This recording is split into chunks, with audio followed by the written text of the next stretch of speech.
Né, Ivan? Ontem eu estava conversando um pouco com o Eduardo Oineg, porque o Oineg foi se debruçar, ler todo o contrato exatamente e fazer esse trabalho aí de entender o processo de caducidade. Eu comecei falando assim, ele é complexo e demorado, e talvez a gente não veja isso acontecer mesmo, não. Uma recomendação para que a Enel, para que esse processo leve ao fim do contrato de concessão aqui em São Paulo. Por quê? Porque quando você olha objetivamente os números da Enel, aqueles que a Enel entrega, inclusive à ANEEL, em relação a atendimento, a restabelecimento de energia, resposta ao cidadão, uma série de critérios, né, que precisam ser respeitados pelas empresas concessionárias de energia, as notas da Enel estão superiores à média nacional. Então ela é bem avaliada pela Enel, pela ANEEL, perdão, quando você compara com outros serviços prestados por outras empresas. E veja como esse contrato protege a Enel e, assim como outros contratos, protegem também as empresas prestadoras desses serviços. Por quê? A nota é boa. E você fala, como assim a nota é boa, a avaliação é positiva e tal? Porque não considera o que se chama de dia crítico. E quantos dias críticos a gente teve? E o que é considerado um dia crítico pela empresa? Então, a nota a que se refere é do dia normal. Os dias críticos não são considerados no relatório que é entregue à ANEEL. Então, um dia crítico, como a gente teve na semana passada, sexta-feira? Não, foi da sexta-feira na anterior, né? Esse é um dia crítico. Ele não entra para esse relatório. Isso não faz muito sentido, né? Faz porque o contrato é antigo, né? Isso. E isso não era previsto. Os dias críticos eram menos numerosos? Não faz sentido. Dias antigos também tinham dias críticos, né? Mas é que a gente talvez tivesse menos dias críticos, é isso? Mas o que me parece é que assim, o dia crítico é o momento em que a população mais precisa da empresa que concede esse serviço, certo? O Schettino era um excelente comandante de navio até o momento em que ele enfrentou uma turbulência. Um dia crítico. Um dia crítico.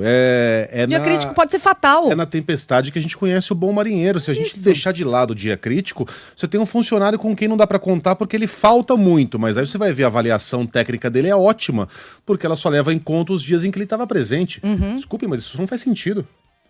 É um contrato mal amarrado, por mais que tenhamos mais dias críticos hoje do que tínhamos em 98, eles já existiam na época. Por isso que, com toda essa complexidade, o que se defende, né? O presidente da Enel falou isso, inclusive, na coletiva de imprensa, é que o contrato seja revisto. E aí se coloque ali, sim, cláusulas que fazem referência a eventos climáticos extremos e tal, mas que se rearranje, né? Mas o que ele defende é uma revisão, uma modernização do contrato que proteja ainda mais a empresa, viu? Que favoreça ainda mais a Enel, Que favoreça ainda mais a Enel. Porque a posição dele é, cada vez mais nós temos esses eventos climáticos extremos, de extrema gravidade. Então, né, a empresa precisa ser resguardada. A Enel e outras concessionárias. É isso, Não é exatamente pelo que a gente, né, passa. Aqui. E outra coisa, ontem a gente falava no noticiário local, a questão de enterrar os fios em São Paulo parece que já foi deixada de lado, né? Isso esquece, não tem como a gente ouvir um especialista aqui, o Megali estava lembrando ontem, que diz que a tarefa não é tão fácil assim, não é a garantia de solução de 100% dos problemas, então que se vire essa página.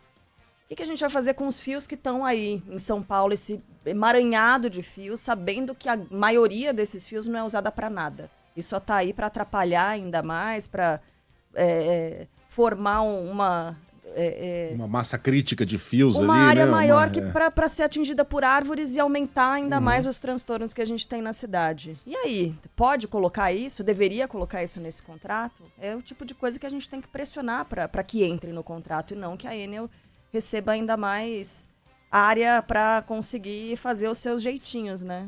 Para conseguir entubar aí o que a gente tem que... Os nossos prejuízos de todos os dias. Quanto, Ivan? Você falou 6 mil, né? 6 mil... agora, mas 690 é um número agora. que tem variado muito, né? Ontem, 11 da noite, eram 15 mil clientes sem luz. E aí, É um dia normal. Para quem tá sem... é o seguinte, para quem tá sem energia e paga a conta de luz em dia, é um dia crítico, entende? Que dia crítico é uma expressão absolutamente aberta. Não é? Pra você não é um dia crítico, quando você fica o dia inteiro sem luz? O Murso escreve aqui, como diz o Djavão, um dia crítico, um bom lugar para ler um livro. É muito subjetivo, né, gente? É subjetivo.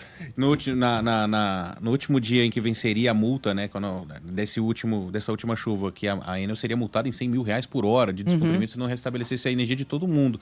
Eram 36 mil clientes sem luz naquele dia e a empresa considerava isso um dia normal. né? Um dia que a energia cai para 36 mil clientes, perto de 8 milhões de clientes, isso aí é considerado um dia normal. Tá, então concluímos, portanto, que a Enel é uma empresa ótima, tirando os momentos em que ela não é. Exatamente. Vá dar bordo. É É isso igual, aí. tá tudo Vai bem, dar vai bordo, dar bordo, Cássio. ótimo. É Tá isso tudo aí. bem, tá, tirando os problemas, tá tudo Tirando ótimo. aquilo que tá, É isso, errado, né? tá tudo certo. Tirando o que dá errado, tá tudo certinho. Aham.